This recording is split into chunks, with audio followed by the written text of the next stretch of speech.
বন্ধুরা welcome again to my channel. স্ক্রিনের ওপর যে ড্রয়িংটি দেখতে পাচ্ছ সেটা আমরা এখন প্র্যাকটিস করব। এটা আমাদের এই ড্রয়িং শিটের 27 নাম্বার ড্রয়িং। কারো এই পিডিএফ ফাইলটি লাগলে কমেন্ট করে জানাবে। বন্ধুরা এটা আমাদের এই প্র্যাকটিস শিটের লাস্ট ড্রয়িং।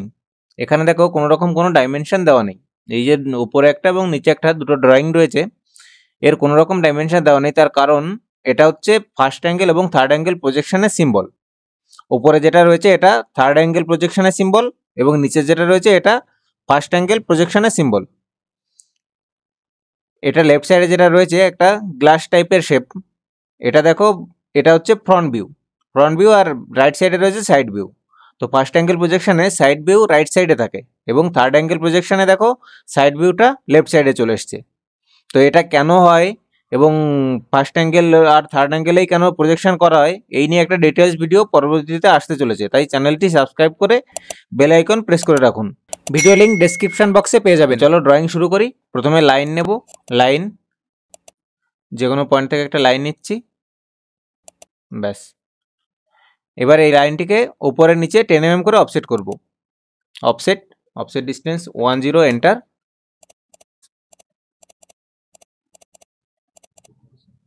ব্যাস দেখো লাইন নেওয়া হয়ে গেছে, অফসেট হয়ে গেছে। এবার মাঝখানে যেটা রয়েছে এটা আমাদের সেন্টার লাইন, মেইন লাইন। তো এটাকে একটু লেন্থে বাড়িয়ে নিচ্ছি, ব্যাস। এবার আমাদের কি করতে হবে, এই লাইনের এন্ড পয়েন্ট দুটো যোগ করতে হবে, এটা এবং এটা, ব্যাস। এবার এদিকে এই পয়েন্টটা এবং এই পয়েন্টটা, এবার এখান থেকে, ব্যাস ব্যাস দেখো এবার ফ্রন্ট ভিউ হয়ে গেছে। এবার ড্র করতে হবে সাইড ভিউ। সার্কেল নেব, তার জন্য সার্কেল, এখানে সেন্টার পয়েন্ট নিলাম একটা, আবার সেন্টার পয়েন্ট দুটো, ব্যাস। এবার দেখো সাইড ভিউও হয়ে গেছে। এবার যে এক্সটেনশন লাইনগুলো ছিল আমাদের কনস্ট্রাকশন লাইন, এগুলোকে ডিলিট করে দেবো, সিলেক্ট ডিলিট, ব্যাস। সেন্টার লাইনটাকে আরেকটু লেফট সাইডে নিয়ে যাচ্ছি। এবার এটাকে সেন্টার লাইনে কনভার্ট করতে হবে, তার জন্য আমরা যাব ফরম্যাটে, লাইন টাইপ, এখানে লোড লাইন করতে হবে, সেন্টার, ব্যাস, ওকে ওকে। এবার এর উপর ডবল ক্লিক করব, এখানে রয়েছে সেন্টার 2কে সিলেক্ট করলাম, ব্যাস সেন্টার লাইন হয়ে গেছে। এখানে আরেকটা ভার্টিক্যাল সেন্টার লাইন করতে হবে, তো ব্যাস এখান থেকে এইটুকু ডবল ক্লিক করলাম, ব্যাস। তো দেখো আমাদের ফার্স্ট অ্যাঙ্গেলের প্রজেকশন সিম্বল হয়ে গেছে। এবার এটাকে আমরা কপি করব, এবার সেন্টার লাইনটাকেও সিলেক্ট করতে হবে,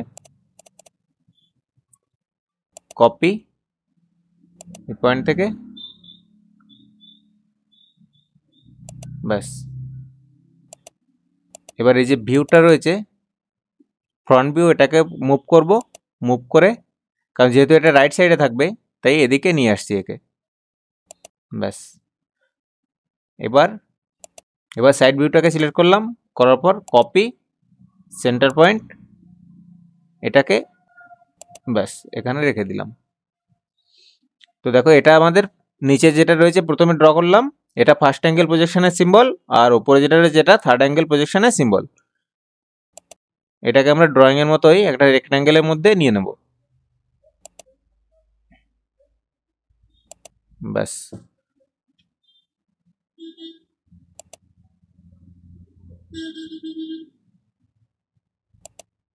দেখো ড্রয়িং রেডি হয়ে গেছে। এখানে কোনো ডাইমেনশন দেওয়ার প্রয়োজন নেই। তো বন্ধুরা খেয়াল করে দেখবে, আমরা যখন কোনো ড্রয়িং শিট থেকে ড্রয়িং করি তখন প্রত্যেকটা শিটে একটা ড্রয়িং সিম্বল থাকে, প্রজেকশন সিম্বল। দেখো আমাদের এই শিটেও রয়েছে, এখানে দেখো নিচে এখানে একটা সিম্বল রয়েছে। এই সিম্বলটা ফার্স্ট অ্যাঙ্গেল প্রজেকশনের সিম্বল, মানে এই যে ড্রয়িং শিটটা আমরা এতদিন প্র্যাকটিস করলাম এই শিটটা টোটালি ফার্স্ট অ্যাঙ্গেল প্রজেকশনের মাধ্যমে করা হয়েছে। তো এই নিয়ে ডিটেলস ভিডিও পরবর্তীতে আসছে, তাই তোমরা সবাই সাবস্ক্রাইব করে বেল আইকনটা প্রেস করে রাখো। ওই ভিডিওতে থাকবে ফার্স্ট অ্যাঙ্গেল এবং থার্ড অ্যাঙ্গেলেই কেন প্রজেকশন করা হয়, ফার্স্ট অ্যাঙ্গেল থার্ড অ্যাঙ্গেল কি পুরো ডিটেলসে দেওয়া থাকবে। আর সেকেন্ড অ্যাঙ্গেল এবং ফোর্থ অ্যাঙ্গেলে কেন প্রজেকশন করা হয় না এই নিয়ে বিস্তারিত আলোচনা করব নেক্সট ভিডিওতে। এবার এটাকে সেভ করব, সেভ করে ক্লোজ করে দেবো। আর ভিডিওটি ভালো লাগলে তোমরাও তোমাদের বন্ধুদের সঙ্গে শেয়ার করে দেবে, যেন তারাও খুব ভালোভাবে অটোক্যাড শিখতে পারে। ধন্যবাদ শেষ পর্যন্ত দেখার জন্য।